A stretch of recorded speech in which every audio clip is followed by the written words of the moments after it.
नमस्कार साथियों, एक बार फिर आप सभी का स्वागत है मेरे YouTube चैनल विनोद चेजारा पर। साथियों, जैसा कि आप जानते हैं, शाला दर्पण पर विद्यार्थी टैब में एक नया ऑप्शन स्टार्ट किया गया है, लाभार्थी योजनाओं के लिए अनिवार्य छात्र सूचना। ये छात्र सूचना हमें सभी विद्यार्थियों की सभी कक्षाओं की भरनी है। आज के इस वीडियो में हम यही जानेंगे कि ये सूचनाएं हम कैसे भरें, कैसे कलेक्ट करें और ये कैसे उपयोगी है। तो इसके लिए हम विद्यालय की शाला दर्पण को लॉगिन कर लेते हैं। विद्यालय की शाला दर्पण को लॉगिन करने के बाद आपको जाना है विद्यार्थी टैब में।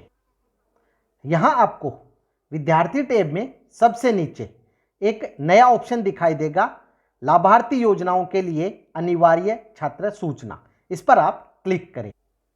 क्लिक करने के बाद यहाँ आपको नोट दिया गया है, इसे पढ़ लें। यहाँ दी गई सभी सूचनाएं किसी भी प्रकार की स्कीम में उपयोग में ली जाएगी। विद्यालय आवश्यक डॉक्यूमेंट लेकर, आवश्यक का मतलब है आवश्यक डॉक्यूमेंट लेकर यह वेरीफाई करके ही सूचना अपडेट करें। तो साथियों, यहाँ सबसे पहले सेशन ऑटो ही 22-23 आ रहा है। इसके बाद आपकी जो भी क्लास की सूचना आपको बढ़नी है वो कक्षा आप सेलेक्ट कर लें और सेक्शन सेलेक्ट करने के बाद शो स्टूडेंट पर क्लिक करें।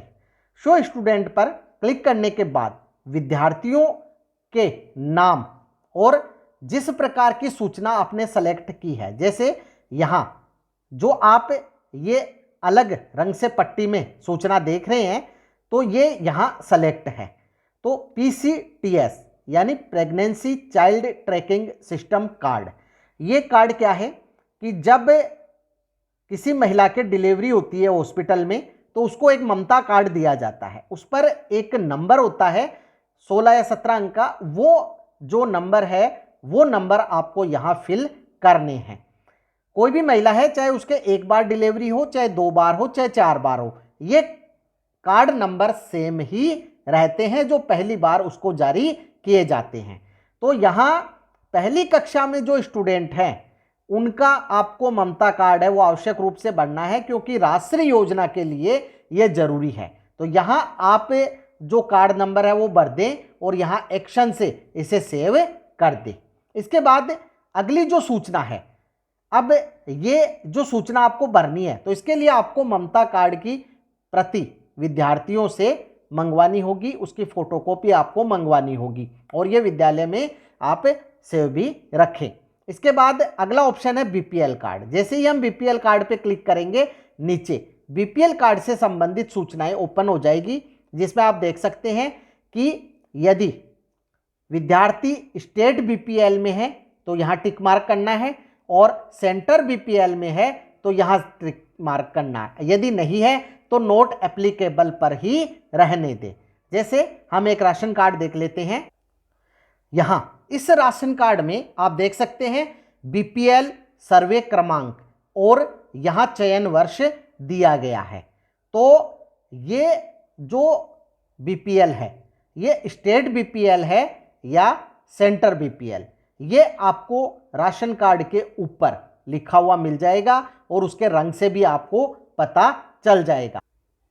तो यहाँ जो नंबर दिए गए हैं ये नंबर यहाँ पहले आपको सेलेक्ट करना है। जैसे इस विद्यार्थी के नाम के आगे हम इसे सेलेक्ट कर लेते हैं।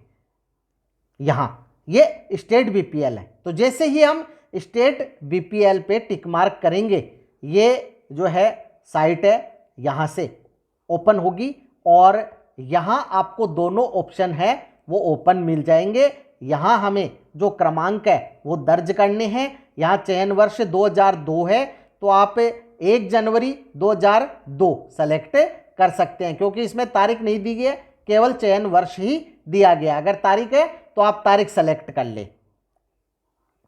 तो इस कैलेंडर से आप जो चयन की तारीख है वो सेलेक्ट कर लें और सेलेक्ट करने के बाद आप इसे सेव कर दें। इस प्रकार से आपको सभी जो विद्यार्थी हैं इन सभी विद्यार्थियों के राशन कार्ड मंगाने होंगे, उसकी फोटोकॉपी मंगानी होगी और आप ये विद्यालय में भी रखें।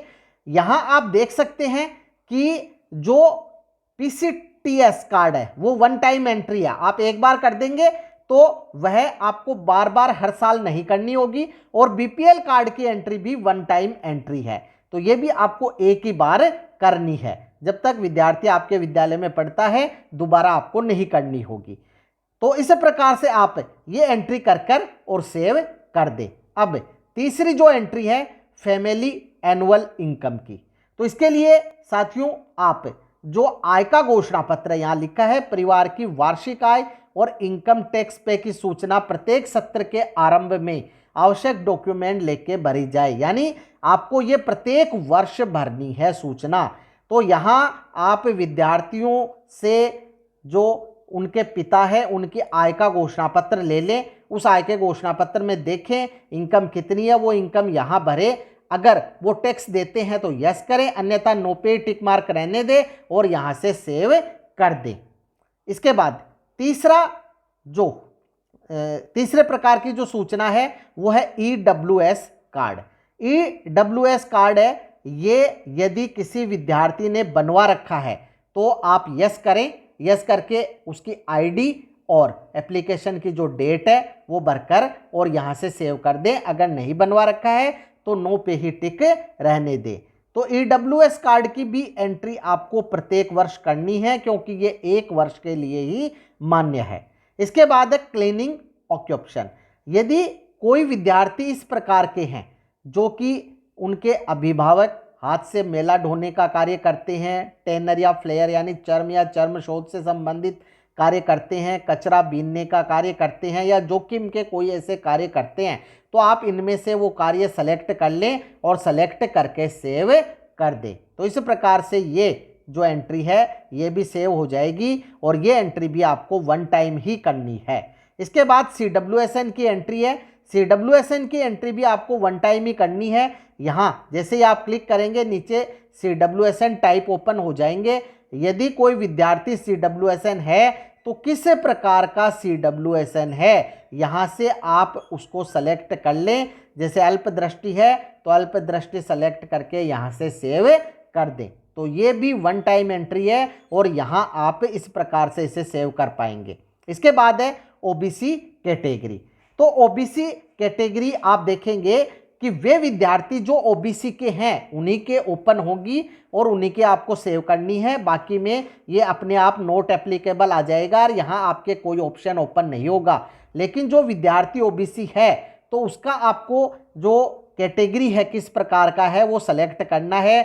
BPL कार्ड धारक का पुत्र है या पुत्री है, अंत्योदय कार्ड धारक का पुत्र है या पुत्री है, स्टेट BPL कार्ड धारक का पुत्र है या पुत्री है, अनाथ बालिका है या अनाथ बालक है, विधवा स्वयं है या विधवा का पुत्र है, विधवा की पुत्री है, तलाकशुदा महिला स्वयं है या तलाकशुदा महिला की पुत्री है या पुत्र है, विशेष योग्यजन स्वयं है या विशेष योग्यजन का पुत्र या पुत्री है। तो ऐसे कई बच्चे हो सकते हैं जो जिनके पिता नहीं हो या जिनके माता नहीं हो, वो आप यहाँ से सेलेक्ट करें। जैसे कि यहाँ आपको जो सेलेक्ट करना है वो केवल OBC के स्टूडेंट का ही करना है, बाकी जो हैं सभी हाइड है।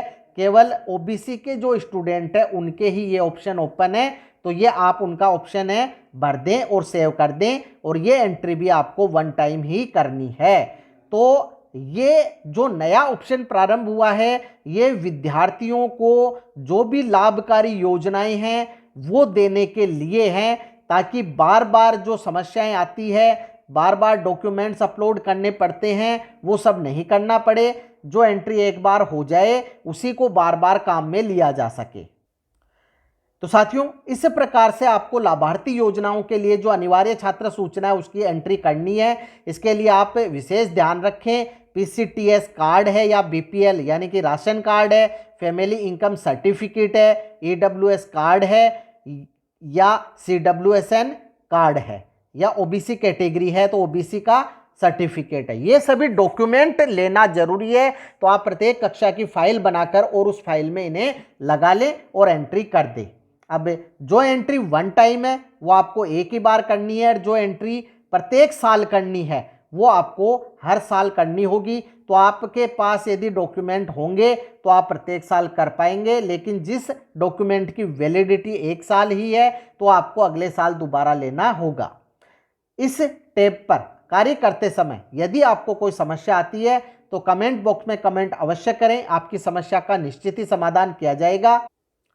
वीडियो यदि आपको अच्छा लगे तो लाइक करें, शेयर करें, सब्सक्राइब करें और बेल आइकॉन को टिक करें ताकि नई वीडियो के जो नोटिफिकेशन है वो आपको तुरंत मिल सके।